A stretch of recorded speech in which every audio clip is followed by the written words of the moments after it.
श्रीमद् भगवत गीता में 700 श्लोक हैं। आज से हम हर श्लोक की व्याख्या समझने की कोशिश करेंगे। धर्मराज युधिष्ठिर ने कहा पहले श्लोक में, हे संजय, धर्मभूमि कुरुक्षेत्र में एकत्र युद्ध की इच्छा वाले मेरे एवं पांडव के पुत्रों ने क्या किया। तात्पर्य, धृतराष्ट्र जन्म से ही अंधे थे, इसी कारण वे महाभारत का युद्ध नहीं देख सकते थे। दिव्य दृष्टि प्रदान की गई, जिससे वह हस्तिनापुर के प्रासाद को धृतराष्ट्र के सामने बैठा हुआ युद्ध के सारे दृश्यों को स्वयं देख सके और धृतराष्ट्र को उनका वृत्तित्व रूप वर्णन कर सके। इस प्रकार की दिव्य दृष्टि दे देने की सामर्थ्य इस बात को सूचित करती है कि महाभारत के युद्ध के वक्त भी भारत में आध्यात्मिक विज्ञान कितना उन्नत कर चुका था। एक महान आध्यात्मिकता किसी भी अन्य व्यक्ति को भी ऐसी शक्ति प्रदान करने में सक्षम होता था।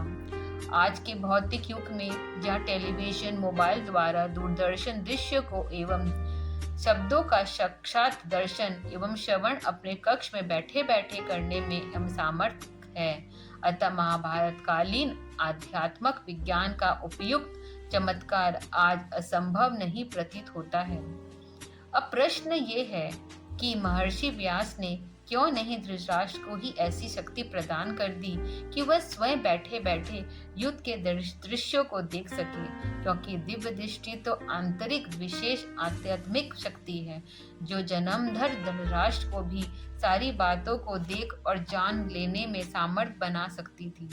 ऐसा प्रतीत होता है कि महर्षि व्यास ने उसे इस प्रकार की दिव्य दृष्टि का पात्र नहीं समझा होगा एवं संजय, जो एक सज्जन तथा विपक्षण व्यक्ति था, उसके लिए योग्य समझना गया होगा, अथवा धृतराष्ट्र स्वयं दिव्य दृष्टि से युद्ध में अपने वंश का विनाश होते देखना नहीं चाहते थे, अथवा महाभारत कालीन अध्यात्म प्रसूत भौतिक विज्ञान ने इस प्रकार का कोई टेलीविजन संयंत्र आविष्कृत कर सका हो जिसे महर्षि व्यास ने संजय को दिया, क्योंकि उस यंत्र में उभरे हुए युद्ध के चित्रों को देखने के लिए भी नेत्र का सहारा चाहिए था, जिससे नृप धृतराष्ट्र वंचित थे।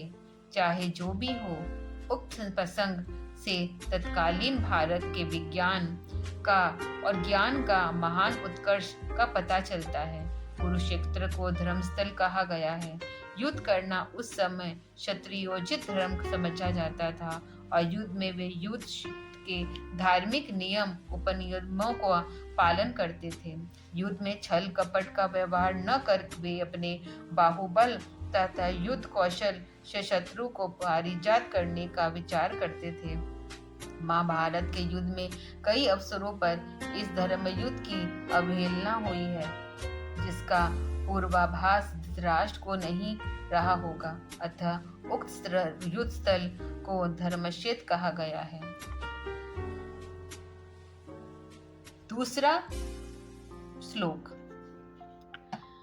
अब दिव्य दृष्टि संपन्न संजय ने युद्ध के दृश्यों का आंखों देखा हाल धृतराष्ट्र को सुनाते हुए कहा कि राजा दुर्योधन ने पांडवों की बहुरचनायुक्त सेना को देखकर आचार्य द्रोण के पास पहुंचकर यह बात कही। तात्पर्य, धृतराष्ट्र स्वभावतः अपने पुत्र के लिए मंगल कामना सक्त था और उनके लिए सहज पैतृक स्नेह के कारण चिंतित थे, अतः सर्वप्रथम संजय ने दुर्योधन का ही समाचार उसे सुनाना प्रारंभ किया। तीसरा श्लोक।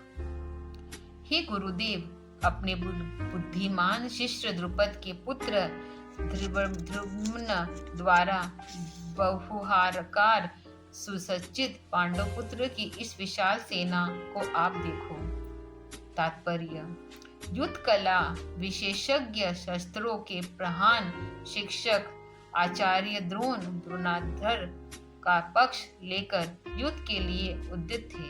दुर्योधन शत्रु पक्ष की सुसज्जित सेना को देखकर चिंतित हुआ और आचार्य को उनके युद्ध विषय का ज्ञान का पूर्ण लाभ प्राप्त करने के लिए उनके पास जाकर ऐसा निवेदन करता है।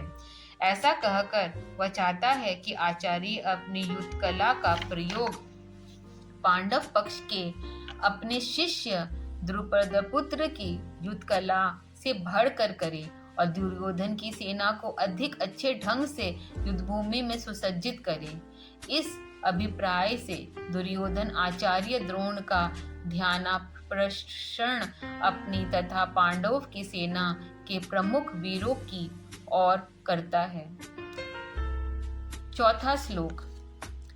यहाँ युद्ध भूमि में भीम और अर्जुन के समान बड़े बड़े धनुर्धर हैं।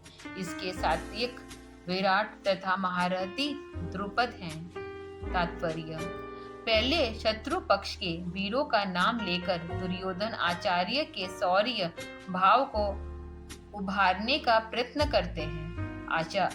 आचार्य को तो अभय पक्ष के अनेक महारथियों के शस्त्र के शिक्षक रह चुके हैं, अतः दुर्योधन युद्धस्थल में विपरीत पक्ष वाले उनके शिष्यों के प्रति सहज स्नेह दूर कर आचार्य के क्रोध का लक्षण उन्हें बनाने की इच्छा रखते हैं। पांचवा श्लोक। और धृष्टकेतु चेतितान पराक्रमी काशी नरेश पुरुजित कुंती भोज एवं कुरुश्रेष्ठ शैव्य। तात्पर्य। और दुर्धर्षण युधामन्यु तथा बलशाली उत्तमौजा सुभद्रा पुत्र अभिमन्यु एवं द्रौपदी के पांचों पुत्र ये सब के सब महारथी हैं। ये हुआ छठा श्लोक। सातवां श्लोक। हे ब्राह्मण श्रेष्ठ, हमारी और भी जो प्रमुख है उन्हें आप क्या जान ले। आपकी जानकारी के लिए अपनी सेना के सेनापतियों के नाम कहता हूँ। आठवां श्लोक।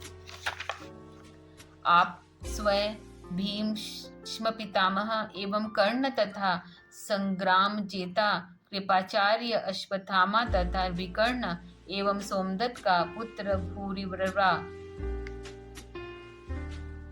नौवां श्लोक। तथा मेरे और भी अनेक शूरवीर विभिन्न शस्त्रों से लेस हैं। मेरे लिए सभी प्राणोत्तरज्ञ प्राणायन युद्ध कला विश्रांत है। 10वां श्लोक। भीष्म पितामह द्वारा रक्षित हमारा बल अपर्याप्त अर्थात शत्रु को परास्त करने में यथेष्ट समक्ष नहीं है और भीम द्वारा रक्षित इनका सैन्य बल यथेष्ट है।